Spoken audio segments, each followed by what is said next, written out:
जिज्ञासु मित्रों, बहुत बहुत अभिनंदन है आप सभी का दिव्य सृजन में।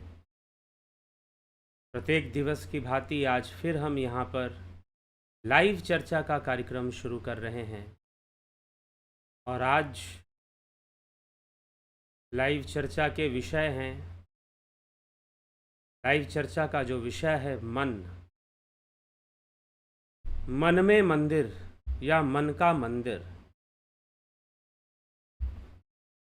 वैसे तो मंदिर शब्द का ही अर्थ है जो घट के भीतर है।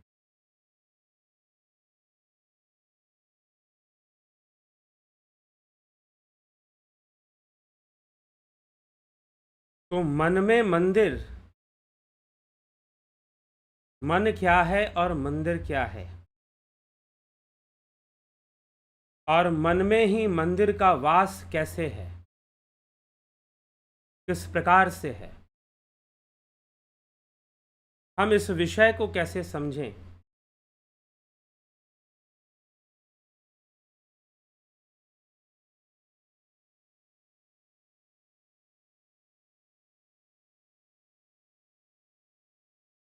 तो मन के भीतर मंदिर है। कौन सा मंदिर है, कैसा मंदिर है?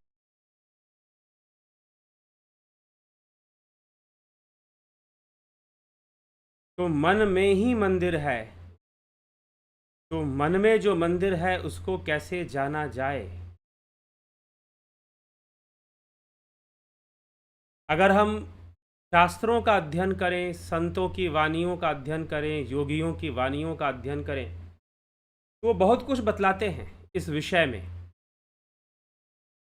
इस विषय में, मन के मंदिर विषय में, कि मन के भीतर भला मंदिर कैसे हो सकता है, अगर है तो किस प्रकार का मंदिर है, कैसा मंदिर है मन के भीतर।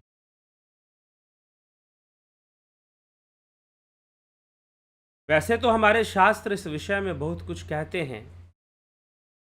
देहस्था सर्व तीर्थानि, देहस्था सर्व देवन धाम, देहस्था सर्व विद्याश्च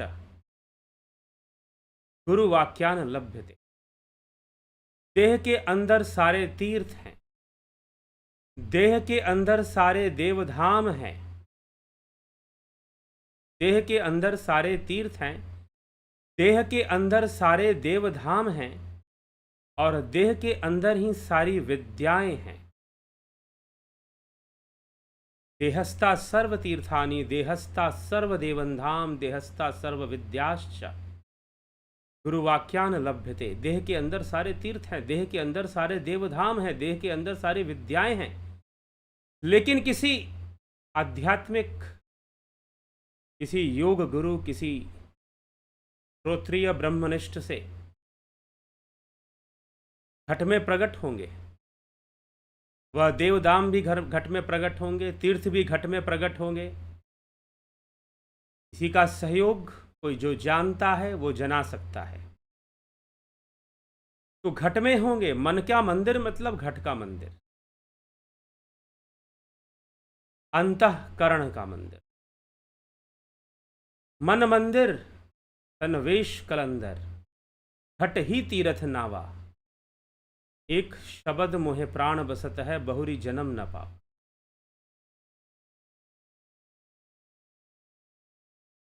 एक शब्द मोहे प्राण बसत है। मन मंदिर तन वेश कलंदर, घट ही तीरथ नावा। घट में भी तीरथ है, घट में ही तीरथ है। अंदर में ही मिलेगा, भीतर में ही मिलेगा, घट के भीतर। तो मन में मंदिर है। कैसा मंदिर है?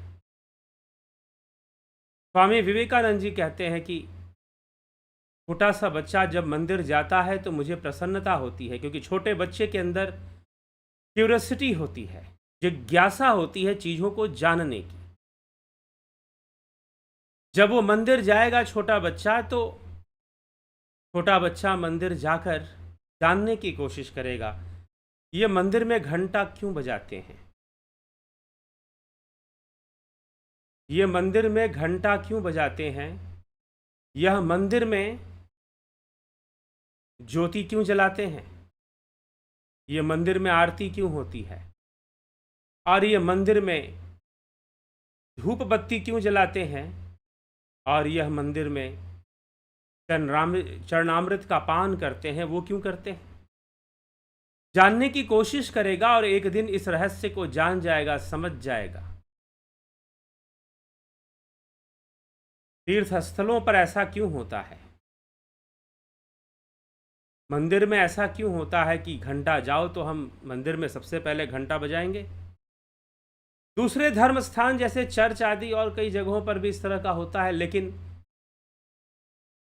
मंदिर गुरुद्वारे एक जैसे संकेत आपको मिलेंगे, आप अगर उनमें जाओगे तो।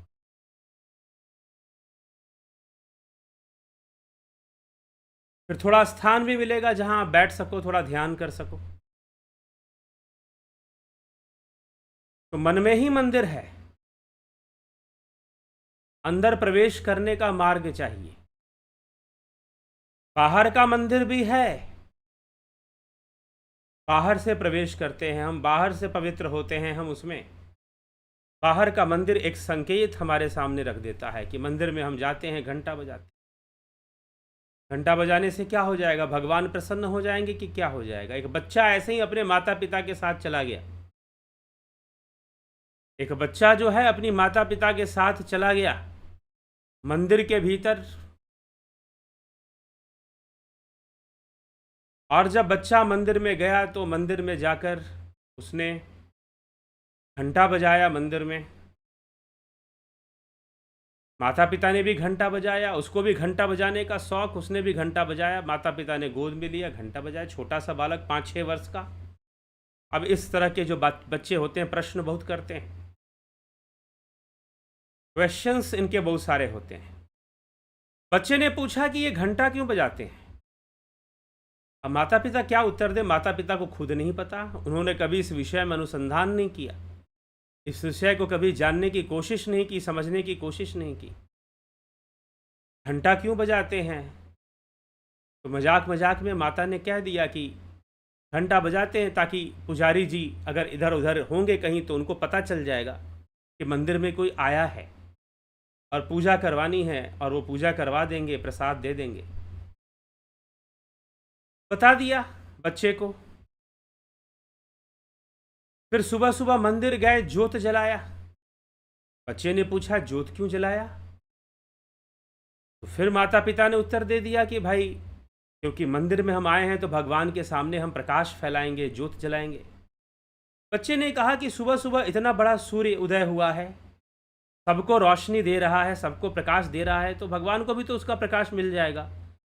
अलग से ज्योति जलाने की क्या जरूरत है, अलग से ज्योति जलाने की भला क्या आवश्यकता है। अब बच्चे ने फिर प्रश्न कर दिया ज्योति क्यों जलाया। अब जाने लगे मंदिर के बाहर, तो अगरबत्ती धूप बत्ती जला दी, सुगंध कर दिया। सुगंध, कई मंदिरों में धूप बत्ती भी जलती है, कई मंदिरों में इत्र का प्रयोग भी होता है, देवी मंदिर में,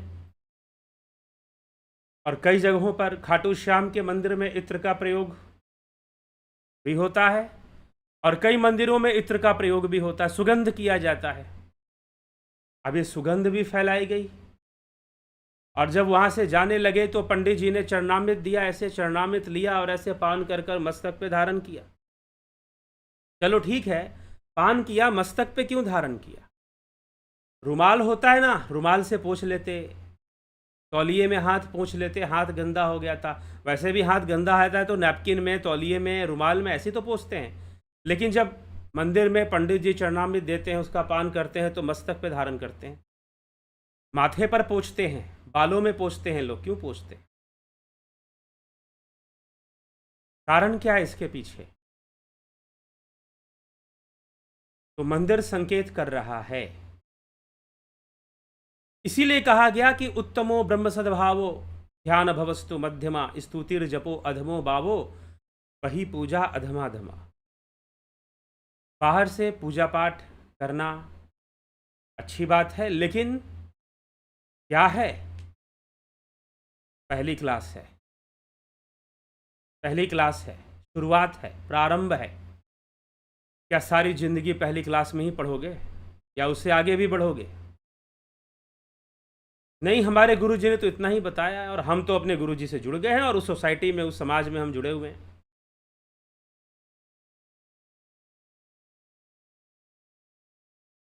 हम कैसे छोड़ दें?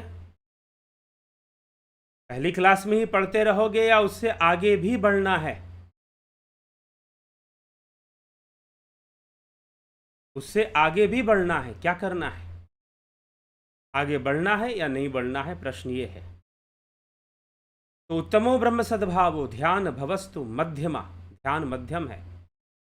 स्तुतिर जपो अधम भावो, स्तुति जप करना अधम भाव है।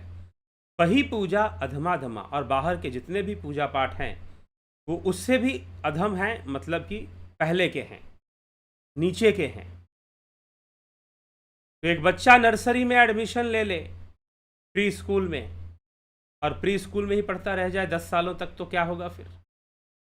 क्या लाभ होगा? इसलिए स्वामी विवेकानंद कहते हैं कि छोटा सा बच्चा जब मंदिर जाता है मुझे प्रसन्नता होती है, लेकिन एक बूढ़ा आदमी भी घंटों अपनी आत्मा का कल्याण, आत्मज्ञान की ओर ना बढ़कर, घट में जो मंदिर है उसका ज्ञान प्राप्त ना करके, घट में जो तीर्थ है उसको ना जानकर, बस बाहरी क्रियाओं में बुढ़ापे तक भी उसी में लिप्त है, तो थोड़ा मुझे दुख होता है। मुझे दुख होता है। इन महानुभाव ने पूछा कि स्वामी जी ऐसा क्यों? हमने तो सुना है बुढ़ापे में ही मंदिर मंदिर ज्यादा जाना चाहिए। अभी पहले से जाकर क्या करना है? कहा कि पहले से जाएगा तो अपना भी भला कर लेगा और कईयों का भला भी कर देगा और कई चीजें जान भी जाएगा। पता चला कि जब शरीर ढल गया तो चीजें पता चली, तो फिर थोड़ी दिक्कत तो है। और ये वृद्ध व्यक्ति को देखो, इसे तो वृद्ध होने पर भी बहुत कुछ, अभी भी आत्मा का ज्ञान नहीं, अभी भी आत्म कल्याण की भावना नहीं, उसके तरफ कोई मार्ग नहीं, उसके तरफ आगे बढ़ने की कोई सोच नहीं। तो मुझे दुख होता है कि वृद्धावस्था में भी जागृति नहीं आ पा रही है। तो स्वामी विवेकानंद इसीलिए कहते हैं कि मुझे छोटा बच्चा जाएगा, जानने की कोशिश करेगा, मंदिर में घंटा क्यों बजाए, मंदिर में ज्योति क्यों जलाए। अंतर जगत का संकेत है, भीतर जगत का। स्वामी ब्रह्मानंद जी कहते हैं, बिन भूमि एक महल बना है, तामे जोत उजारी रे, अंधा देख देख सुख पावे, बात बतावे सारी रे, बिना बजावे निस दिन बाजे, घंटा शंख नगाड़ी रे, पहरा सुन सुन मस्त होता है, तन की सुधी बिसारी रे।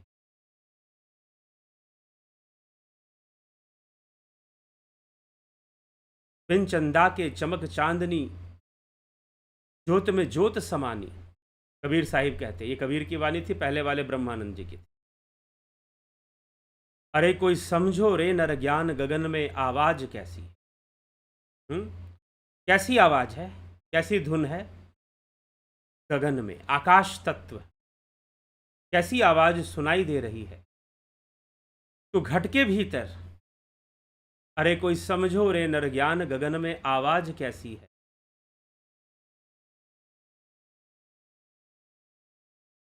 बिन भूमि एक महल बना है, तामे ज्योत समानी है, मतलब एक भूमि है, बिन भूमि एक महल बना है। बिन चंदा के चमक चांदनी, ज्योत में ज्योत समानी है। अरे कोई समझो रे नर ज्ञान, गगन में आवाज कैसी है। कबीर साहिब की ऐसी कोई वाणी है। तो इस तरह से गगन में आवाज आ रही है, कैसी आवाज आ रही है, कैसी धुन सुनाई दे रही है। बिन चंदा के चमक चांदनी, चंदा नहीं है फिर भी चमक चांदनी दिखाई दे रही है। बिन चंदा के चमक चांदनी, ज्योत में ज्योत समानी है। अरे कोई समझो रे नर ज्ञान, गगन में आवाज कैसी। इस तरह से कई पद कबीर साहिब ने लिखे। इस तरह से आत्मज्ञान अनुभूति, आत्म होती है, अंतर का अंधकार, अंतर का तमस दूर होता है और घट में ही प्रकाश होता है। घट में ही प्रकाश होता है। कहत कबीर सुनो भाई साधो, यह पद है अलबेला, जो इस पद का भेद बतावे सो गुरु में चेला। कहत कबीर सुनो भाई साधो, यह पद है अलबेला। ये जो बातें मैं बता रहा हूं ये ऐसे समझ में आने वाली बात नहीं है, लेकिन जो इसका भेद बता दे उसी को गुरु कहते हैं। जो इसका भेद बता दे उसी को गुरु भी कहते हैं, ऐसा कबीर साहिब लिखते हैं। गुरवानी में कई वानियां ऐसी आती हैं कबीर साहिब की। जन हारा या घट भीतर नवलख तारे, यही में गुरु हमारा। तो संत कबीर यह भी बात कह देते हैं। तो कई रहस्यों को प्रकट किया जा रहा है। तो मंदिर संकेत है, मंदिर संकेत है कि घट में ज्योत जलेगी, घट में नाद होगा, घट में घंटा बजेगा, घट में अमृत वर्षा होगी, घट में ही अमृत वर्षा होगी, अमृत झरेगा घट के भीतर।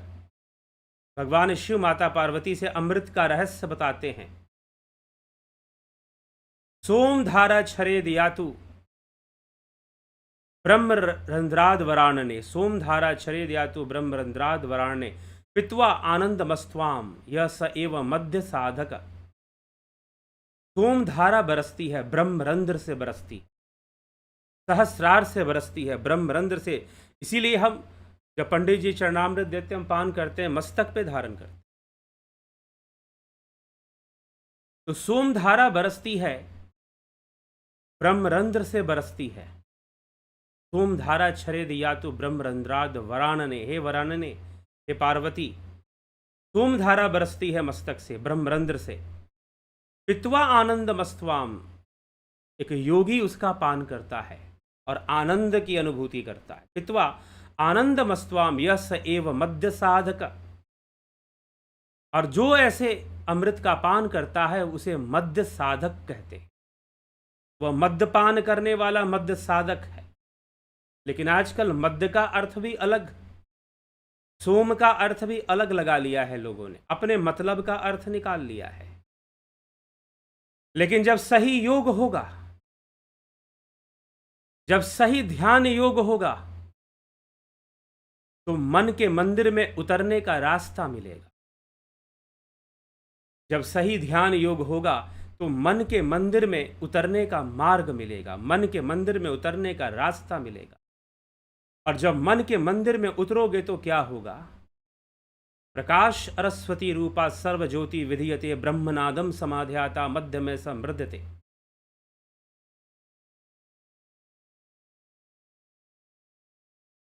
चारों तरफ प्रकाश और नाद श्रवण होगा। घट के भीतर ज्योत जलनी शुरू हो जाएगी, घट के भीतर ज्योत जलनी शुरू हो जाएगी, घट के भीतर ही नाद सुनाई देगा। मन के मंदिर में जब प्रवेश करोगे, लेकिन कैसे प्रवेश करोगे? कबीर साहिब कहते हैं कि जो इसका भेद बताएगा वही तो गुरु है, वहीं से तो शुरुआत होगी। तो मन मंदिर तन वेश कलंदर, घट ही तीर्थ नावा। मन मंदिर है, जी हाँ, घट में तीर्थ है। तो स्वामी तुलसीदास जी भी लिखते हैं, बड़े भाग्य मानुष तन पावा, सुर दुर्लभ सद ग्रंथ ही गावा, साधन धाम मोक्ष करी द्वारा, पाई न जही परलोक सवारा। बड़े भाग्य से मनुष्य जीवन की प्राप्ति होती है, बड़े भाग्य मनुष्य तन पावा। सुर दुर्लभ,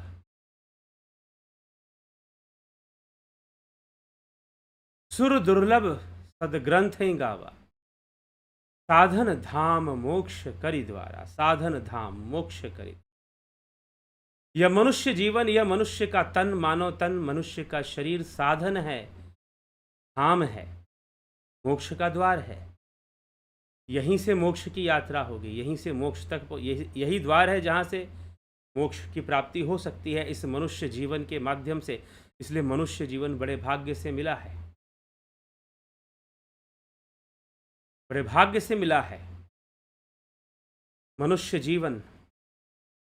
मनुष्य जीवन से योग संभव है।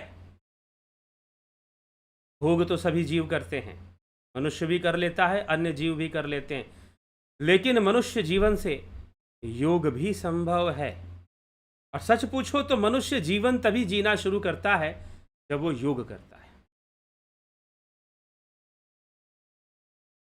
वो भोग को भी तभी समझ पाता है जब वो योग करता है, और जब तक वो योग नहीं करता, सच पूछिए तो भोग भी उसे समझ में नहीं आते, भोग भी नहीं कर पाता, वह तो भोग्य बन के रह जाता है, वह सिर्फ और सिर्फ भोग्य बन के रह जाता है और कुछ भी नहीं भोग्य के अलावा। तो इसलिए हमें विचार करना चाहिए, मन के मंदिर में प्रवेश करना चाहिए। और जब मन के मंदिर में, तो मंदिर में ही, मन में ही मंदिर प्रकट होगा, मन में ही, घट के भीतर ही। कल्पना नहीं है, कोई अनुभूति है, अनुभूति है, कोई विजुअलाइजेशन नहीं है। यहाँ कोई विजुअलाइजेशन नहीं करवाया जाता। कुछ लोग सोचते होंगे कि भाई बहुत सारी साधनाएं, मेडिटेशन करवाई जाती हैं, हाँ वहाँ विजुअलाइजेशन करवाया जाता है। विजुअलाइज कीजिए कि आप समंदर के किनारे हैं, ठीक है, आराम मिलता है, पता है मुझे, मैंने भी किया है बहुत। शॉर्टकट में मुझे कोई कहता है कि थोड़ा ध्यान करवा दीजिए, तो मैं भी उसको विजुअलाइजेशन करवा देता हूँ। मैं कहता हूँ ध्यान योग का कोर्स कर लो, नहीं समझ में आता तो कुछ लोगों को लगता है कि बस ऐसे ही चलती है। नहीं, ध्यान करने में फर्क है। कोई विजुअलाइजेशन यहाँ नहीं करवाया जाता ध्यान योग में, ध्यान रखिएगा। कि विजुअलाइज करो कि तुम समंदर किनारे पहुंच गए हो, खुले आसमान को देख रहे हो, फिर एक ज्योति जल रही है, तुम उस ज्योति को देख रहे हो। नहीं, नो विजुअलाइजेशन। ध्यान योग का कोर्स विजुअलाइजेशन का नहीं है। घट में अगर सही से उतरोगे, सही एकाग्रता बनेगी और सही विधि मिलेगी, तो घट में नाद भी सुनाई देगा, घंटे की आवाज, बांसुरी की आवाज, तुंकार की आवाज, 9 तरह की आवाजों का वर्णन शिव महापुराण में मिलता है। नगाड़े की आवाज, मेघ गर्जन की आवाज, ऐसे नाद घट में ही सुनाई देने शुरू हो जाते हैं जब सही से ध्यान योग होगा। घट में ही ज्योति प्रकट हो जाती है, प्रकाश सरस्वती रूपा सर्व ज्योति विद्यते। घट के भीतर श्वेतास्त्र उपनिषद में लिखा गया, निहार धुमार का अनिल नाम खद्युत विद्युत स्फटिक शशि नाम एतानि रूपानि पुरस्सरानि ब्रह्मण्य अभिव्यक्ति कराणी योगे। जब योग होगा तो ब्रह्म की अभिव्यक्ति प्रकाश के रूप में होती है। जैसे अग्नि प्रकट हो गई हो, अनिल अनल नाम, खद्युत मतलब जुगनू की तरह, तारों की तरह बहुत सारे प्रकाश का दिखाई देना। विद्युत जैसे बिजली कड़कती है वैसा प्रकाश दिखाई देता है। खद्युत विद्युत स्फटिक मणि के समान, चंद्रमा के समान, सूर्य के समान, जैसे बाल सूर्य प्रकट होगा, प्रचंड प्रकाश दिखाई देना शुरू हो जाता है ध्यान की अवस्था में। आवश्यकता है सही मार्ग मिलने की, सही रास्ता मिलने की घट में। और ये कोई विजुअलाइजेशन नहीं होता, ये प्रकट होता है। जिन लोगों ने ध्यान योग किया है वो समझ पाते हैं, ये प्रकट होता है, ना कि विजुअलाइजेशन होता है। क्योंकि विजुअलाइजेशन आपकी मर्जी पर है, लेकिन जो घट में प्रकाश प्रकट होता है वो प्रकट होता है और धीरे धीरे वो अपने आप जाता भी है। आप उसे रोकने की भी कोशिश करो, नहीं रुकेगा। जाना है तो जाएगा, रुकना है तो रुकेगा। निरंतर अभ्यास होगा तो धीरे धीरे रुकना भी शुरू करेगा। लेकिन दिस इज नॉट विजुअलाइजेशन। यहां विजुअलाइजेशन नहीं किया जाता। अगर सही तरीके से ध्यान साधना होगी, सही तरीके से ध्यान योग होगा, तो निश्चय ही आप उस ज्योति के दर्शन, घट में ही उस परम प्रकाश के दर्शन करते हैं, उस नाद को सुनते हैं। यह सुनना भी कोई विजुअलाइजेशन नहीं, कोई इमेजिनेशन नहीं कि कोई आवाज़ आ रही है, नहीं, अपने मर्जी से नहीं, सुनाई देता है। घट में ध्वनि आती है, सुनाई देता है, कोई विजुअलाइजेशन नहीं, वो भी प्रकट होता है। कोई कल्पना नहीं, कोई विजुअलाइजेशन नहीं। तो विजुअलाइजेशन से बहुत परे है यह साधना, भावातीत है, भावातीत ध्यान, ट्रांसेंडेंटल, जहाँ शून्य का साक्षात्कार हो, जहां परमानंद का साम्राज्य फैला हो, जहां अखंड वृत्ति का प्रवाह हो, ऐसी अवस्था में चले जाना। ध्यान की वो अवस्था जहां अखंड वृत्ति का प्रवाह है। तो जब ध्यान योग सही से होगा तब ये सब होगा। श्वेतास्त्र उपनिषद में ध्यान योग की चर्चा मिलती है और ध्यान योग की अनुभूतियों की भी चर्चा मिलती है। लेकिन अब वो अनुभूतियां होनी चाहिए, वो अनुभूतियां होनी चाहिए, तो वो अनुभूतियां इस ध्यान योग से होगा, वो अनुभूतियां इस ध्यान योग से होंगी। तो ध्यान योग का कोर्स परसों 20 तारीख से शुरू हो रहा है, 20th of June 2023। हर महीने लगभग 20 तारीख से शुरू होता है। अगर इस वीडियो को आप बहुत बाद में देखें, रास्ते से घट में जाओगे, घट में जाने का सही रास्ता चाहिए, सही मार्ग चाहिए, सही तरीका चाहिए, और यही पतंजलि का राजयोग मार्ग है। यही हठ प्रदीपिका में नादानुसंधान की चर्चा मिलती है। महर्षि पतंजलि इसी मार्ग को बता रहे हैं, श्री कृष्ण इसी मार्ग को अर्जुन को बता रहे हैं।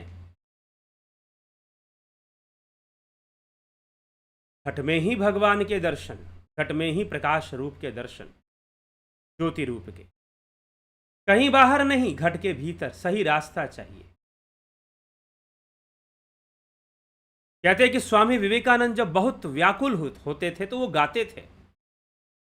वो ईश्वर को नहीं मानते थे, पूरी तरह से नास्तिक विचारधारा के थे। वो अपने समय के हिसाब से नास्तिक क्या कहेंगे, क्योंकि वो वेदों को मानते थे, लेकिन किसी ईश्वर को वो नहीं मानते थे कि कोई भगवान ऊपर बैठा कुछ कर रहा है, नहीं मानते। ठीक है, कहाँ है, सर्वव्यापी है, कैसे है।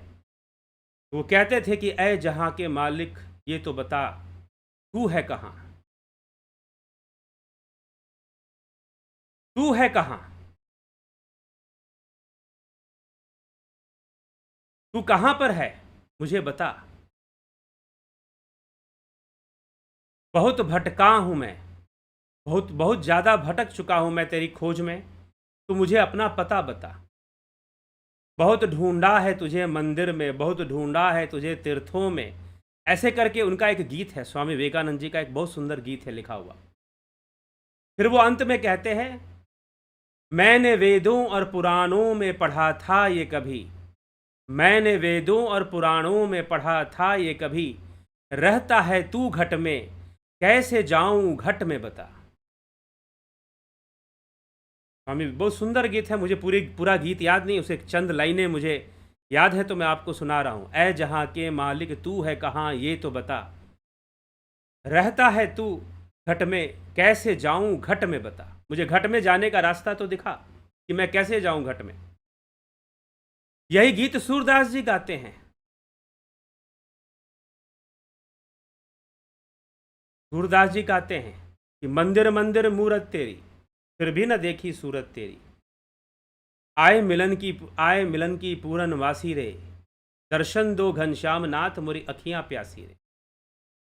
हे घनश्याम नाथ मुझे दर्शन दो, लेकिन बाहर वाला दर्शन तो मैं कर चुका हूं, मंदिर मंदिर में घूम चुका हूं।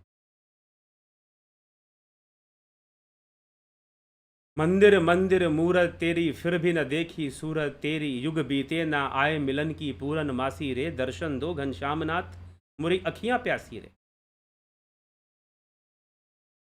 मन मंदिर में ज्योत जला दो घट घट वासी रे। मन मंदिर में ज्योत जला दो, बाहर कहीं ज्योत जलाने की जरूरत नहीं है, मन मंदिर में ज्योत जला दो घट घट वासी रे। मुझे यही चाहिए। तो अगर आप चाहते हैं कि आपके मन मंदिर में ज्योत जले,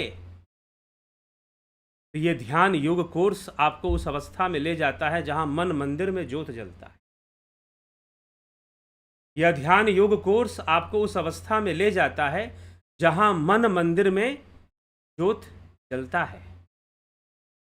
मन मंदिर में ही घंटे बजते हैं, मन मंदिर में ही नाद सुनाई देता है। यह कोर्स आपको वहां तक ले जाता है। यह कोर्स के रूप में डिजाइन किया गया है इस साधना को, ताकि आप कम से कम गंभीरता पूर्वक इसको ग्रहण करें। यह साधना ऐसी नहीं है कि चलते फिरते कोई भी कर ले। जो वाकई में थोड़ा गंभीर हो गए हैं कि हाँ, हमें कुछ करना है, हमें कुछ जानना है, तो उनके लिए ये जरूर इस कोर्स को ज्वाइन करें और अपने जीवन के रहस्य को समझें। अपने ही घट में मन मंदिर है, उसी में ज्योत जलेगी, उसी में घंटा बजेगा, उसी में अमृत का पान भी होगा, उसी में अमृत का पान भी होगा।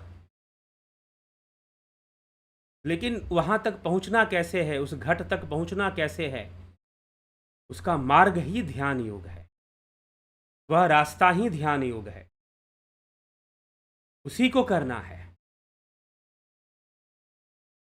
तो भीतर में है, शास्त्र कहते हैं, पुराणों में भी आता है, भगवान शिव भी कहते हैं, इदम तीर्थमिदम तीर्थ भ्रमंती तामसा जना आत्मतीर्थम न जानंती कथम मोक्षम वराणने।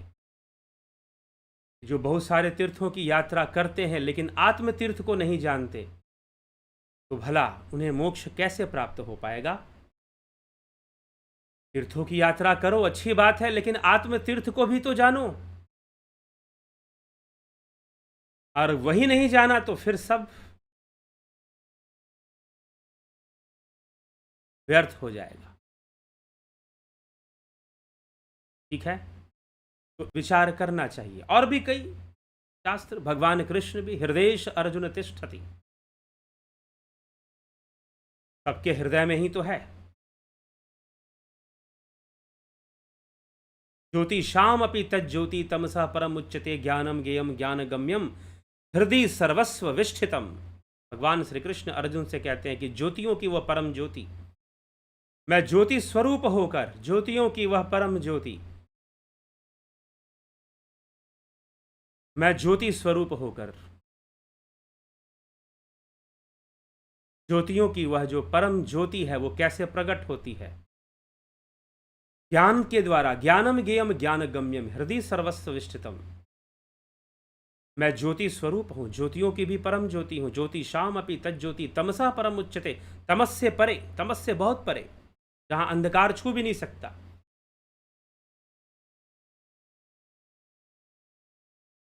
जहां अंधकार छू भी नहीं सकता, उस परम ज्योति को प्राप्त कर लेते। ज्ञान ज्ञानम ज्ञम ज्ञान गम्यम हृदय सर्वस्व विष्ठितम, हृदय में, सबके हृदय में वास कर रहा है। श्रीमद् भगवद गीता में भगवान कृष्ण भी। तो एक मार्ग है योग का, योग मार्ग हमें इस दिशा में ले जाता है और हमें ऐसा ध्यान योग घट के भीतर मंदिर को प्रकट करता है।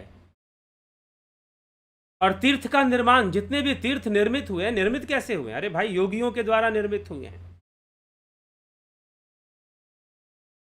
योगियों के द्वारा ही तो निर्मित हुए, या स्वयं आदि योगी ने निर्मित किए हैं। किसी ने साधना की है, कोई ज्योतिर्लिंग कहीं पर बना हुआ है, आप उसकी कथा पढ़ो।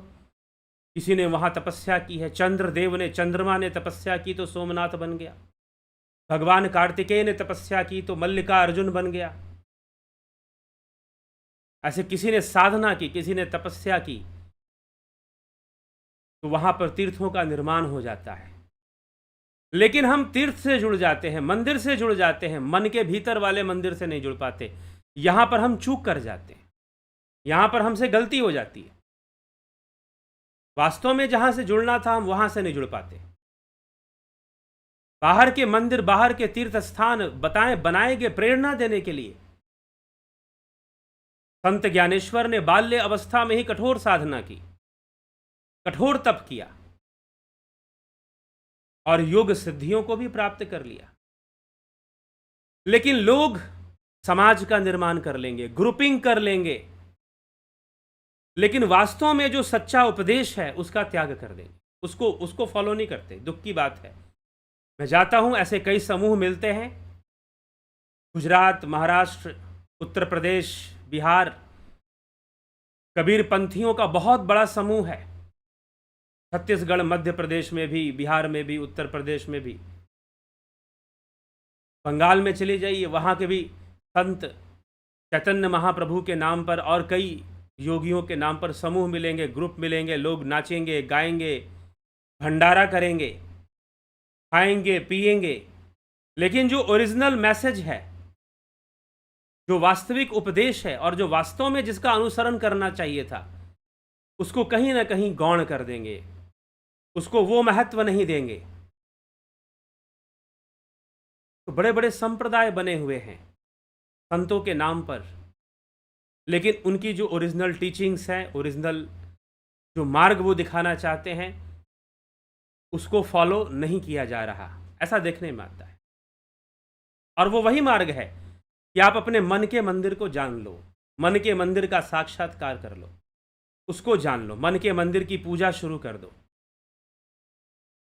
आप अपने मन के मंदिर की पूजा शुरू करिए। वो कब से शुरू होगा? ध्यान योग होगा तभी शुरू होगा। तो ये ध्यान योग का कोर्स प्रत्येक महीने लगभग 20 तारीख से शुरू होता है। इस महीने भी जून 20 से शुरू हो रहा है। ज्वाइन कर लीजिए अगर इसका आनंद उठाना है, लाभ उठाना है तो। और जितना पहले ज्वाइन कर ले उतनी अच्छी बात। प्राकृतिक चिकित्सा का भी कोर्स है। प्राकृतिक चिकित्सा की विशेषता यह है कि आप आत्मनिर्भर हो जाते हैं। आप आत्मनिर्भर हो जाते हैं किसके लिए? आप आत्मनिर्भर हो जाते हैं अपने स्वास्थ्य का ध्यान रखने के लिए। ऐसी क्रियाएं इसमें बताई जाती हैं जिसका अनुसरण आप करें तो निश्चय ही आप बहुत ही आत्मनिर्भर हो जाएंगे। और प्राकृतिक चिकित्सा से बड़े बड़े बीमारियों का भी इलाज होता है। दर्शन आंखें खोलता है, दर्शन का कोर्स, इसका नाम ही दर्शन है। अर्थात बड़े बड़े विचारकों और हमारे षड दर्शन मतलब षड वैदिक दर्शन जो हैं, साथ में बौद्ध जैन चारवाक दर्शन, इन सभी की व्याख्या और साथ ही साथ पश्चिम के जो बड़े बड़े दार्शनिक हुए हैं, बड़े बड़े, उन सबकी जो दार्शनिक विचारधाराएं हैं, फिलॉसफीज हैं, उन सबको इसमें बताया गया है। लगभग 30 वीडियोस हैं फिलॉसफी के ऊपर, 28 या 30 ऐसे हैं। 1 महीने का यह भी कोर्स है, तो इसको भी आप ज्वाइन कर सकते हैं। करिए और अपने ज्ञान की वृद्धि करिए। किस ढंग से धर्म को, ईश्वर को, सत्य को समझाने का प्रयास हमारे विद्वानों ने और हमारे ऋषि मुनियों ने किया है, इस दर्शन की क्लास में आपको पता चलेगा कि महावीर ने, बुद्ध ने, पतंजलि ने, कपिल मुनि ने, गौतम ऋषि ने, जैमिनी ऋषि ने मीमांसा में किस प्रकार की विचारधारा रखी है, क्या समझाने का प्रयास किया। आंखें खुलने लगेंगी आपकी, बहुत सारे कॉन्सेप्ट्स क्लियर होने लगेंगे, सनातन धर्म बेहतर तरीके से समझ पाएंगे आप। ये दर्शन का कोर्स भी चलता है, जरूर इसका लाभ उठा सकते हैं। और ध्यान योग तो मन के मंदिर में ही उतार देगा आपको।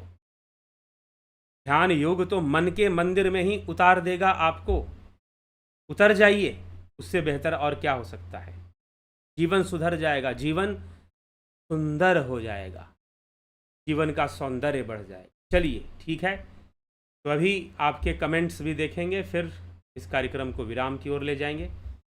नरेंद्र माकुड़े जी बहुत अभिनंदन, अमन कक्कर, संतोष कुमार, खिम सुनार जी, शंकर प्रसाद जी, राजू पाल, अर्जन भाई चौहान, अवधेश कुमार, AK त्यागी जी, संतोष गुप्ता जी बहुत अभिनंदन है, अवनी प्रधान जी, शेखर, उषा श्रीवास्तव जी, योगेश खैरनर, गोविंद प्रसाद नीमा, राम गोपाल जांगीड़, विनोद के सूद, नूतन भट्ट जी, हीरालाल यादव, रामविलास जी, रूपलाल विश्वकर्मा, श्वेता राय Sinha ji, only earn money app बहुत अभिनंदन है आप सभी का, विनोद कुमार शर्मा जी, काशीनाथ जी, राठौड़ विक्रम भाई जी, राकेश गुप्ता, अजीत अपराजित, माधुरी कोल्हे जी, विक्रम सिंह जी, राम निवास मीना, दयानंद जी, अभिनव बधवार जी, भरत छबलानी बहुत अभिनंदन है छबलानी जी, संतोष कुमार। बहुत लोग हैं जो पहली क्लास को छोड़ना ही नहीं चाहते हैं, कहेंगे सब इतना ही है, बहुत है, क्या मालूम क्यों इसके आगे बढ़ने का प्रयास ही नहीं करते। ठीक है। विष्णुचंद्र मौर्य जी, अजीत अपराजित जी, जब मन मंदिर में प्रणव रूपी द्वार से प्रवेश करता हूँ तब आधे प्रवेश करने के बाद ही सिर में दर्द होता है। ये आपका व्यक्तिगत प्रश्न है, तो व्यक्तिगत रूप से इसको पूछिए, जानिए, समझिए। खेचड़ी से ग्रहण हुआ सोमरस क्या हृदय गुहा में जाता है? जी हाँ, तभी तो उसको खेचड़ी रोकता है, उसको बर्बाद होने से, उसे जठराग्नि में जलने से उस सोमरस को रोकता है।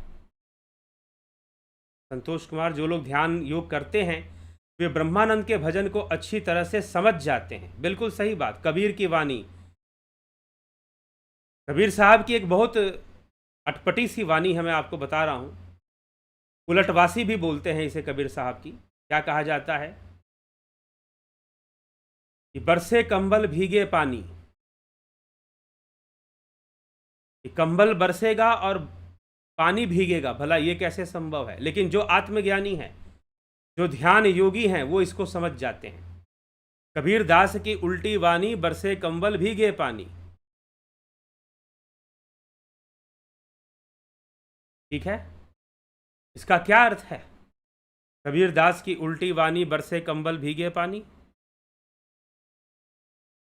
तो कई आध्यात्मिक रहस्यों को कबीर साहब प्रकट करते हैं। चलिए, कभी इसके ऊपर व्याख्या बाद में करेंगे। जो लोग ध्यान योग करते हैं ब्रह्मानंद के भजन को अच्छी तरह से समझ जाते हैं, बिल्कुल समझेंगे। और भी बहुत सारी बातें जो गीता में भगवान कृष्ण कहते हैं, ज्योति शाम अपि तज्ज्योति तमसा परम उच्यते। क्या अर्थ है? अर्जुन, तू मुझे इन आंखों से नहीं देख सकता, क्या मतलब है? कई रहस्यमयी बातों को समझ में आना शुरू हो जाता है। Kanhai Kumar ji, study with Avneesh Ghanshyam Sarode. Sir जी, अनजाने में भूल चूक से मुख से असत्य वचन निकल जाते हैं तो क्या उसका भी प्रकृति फल देगी? तो इसका प्रायश्चित कैसे करें? साधना करिए डेली और संकल्प लीजिए कि व्यर्थ में, स्वार्थ के लिए, अहंकार के लिए झूठे वचन नहीं बोलें, असत्य वचन ना बोलें। संकल्प कीजिए और साधना कीजिए, इसी से इसका प्रायश्चित हो जाएगा। सही से साधना करेंगे, उसी से प्रायश्चित हो जाएगा। ठीक। कमलेश हैरमर जी, पलकधारी जी, बहुत अभिनंदन है आपका।